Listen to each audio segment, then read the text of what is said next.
अब आ गया है आईटेल विजन वन, नए इंडिया का नया विजन। बड़ी स्क्रीन के साथ एंटरटेनमेंट का विजन बढ़ा, ड्यूअल सिक्योरिटी फीचर्स के साथ प्राइवेसी का विजन बढ़ा, बड़ी बैटरी के साथ अनलिमिटेड पॉसिबिलिटीज का विजन बढ़ा। मुख्यमंत्री जी कहते हैं कांग्रेस हमारी माँ, केवल उनकी माँ नहीं हमारी भी माँ है, लेकिन माँ पे अगर एक अकेला बेटा कब्जा करके बैठ जाए, दूसरा भूखे मरे, तो वो बेटा भी फिर माँ को भी अपनी पुकार सुनाएगा। बाड़मेर के गुढ़ामरानी सीट से विधायक और कांग्रेस के वरिष्ठ नेता हेमाराम चौधरी के दिल का दर्द उस वक्त बाहर निकल कर आ गया जब वो जनता के बीच पहुंचे।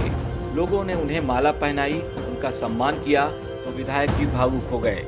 आखिरकार दिल की बात एक बार फिर जुबान पर आ ही गई। कांग्रेस को बचाने के लिए किसी ने कदम उठाया तो वो हमने उठाया। जो बाकी थे उधर 101 भाड़ेबंदी के अंदर बंद थे, उनको कांग्रेस की चिंता नहीं, उनको अपनी चिंता थी, हमको कांग्रेस की चिंता थी। यही फर्क था उनमें और हमारे में, और कोई फर्क नहीं था। मुख्यमंत्री जी कहते हैं कांग्रेस हमारी माँ, केवल उनकी माँ नहीं हमारी भी माँ है, लेकिन माँ पे अगर एक अकेला बेटा कब्जा करके बैठ जाए, दूसरा भूखे मरे, तो वो बेटा भी फिर माँ को भी अपनी पुकार सुनाएगा। इसलिए हमने अपनी पुकार माँ तक पहुँचाई। अब माँ न्याय करेगी ऐसी उम्मीद करता हूँ।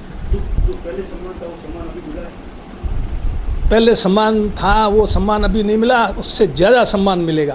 पहले तो सम्मान होता तो ये स्थिति पैदा नहीं होगी, अब सम्मान मिलेगा हमको। राजस्थान में कांग्रेस भले ही सब कुछ ठीक होने का दावा कर रही हो, लेकिन गहलोत पायलट के बीच 40 दिनों में जो कुछ भी हुआ उसके बाद गुटबाजी अब भी बरकरार है। गहलोत की सरकार में 2 बार कैबिनेट मंत्री के पद पर रहने वाले और 6 बार विधायक रहे वरिष्ठ नेता हेमाराम चौधरी जब मीडिया के सामने आए तो खुद को बोलने से रोक न सके। मैं मंत्री था पिछली बार गहलोत सरकार में, मैंने मंत्री पद से इस्तीफा दिया। अगर मुझे पद की ही बहुत लालचा होती तो मैं मंत्री पद से इस्तीफा क्यों देता। उस समय भी इस्तीफा दिया, उसके पीछे भी वजह जनता की समस्याओं का समाधान ठीक से नहीं हो पा रहा था, ऐसा मैंने महसूस किया। इसलिए मैंने अपनी जिम्मेदारी से हटना ठीक समझा। और इस बार भी 1.5 साल हो गया विधायक के रूप में मैं जनता की सेवा ठीक से नहीं कर पा रहा था, जनता की समस्याओं का समाधान ठीक से नहीं कर पा रहा था। इसलिए मैंने ये महसूस किया कि अब आखिर ये 5 साल अगर इसी तरह से निकल गए तो मैं जनता की सेवा करने में अपने आप को विफल समझूंगा और ये मेरी कमज़ोरी समझूंगा। इसलिए मैंने ये आवाज़ उठाई और आने वाले समय में जनता की समस्याओं का समाधान होगा।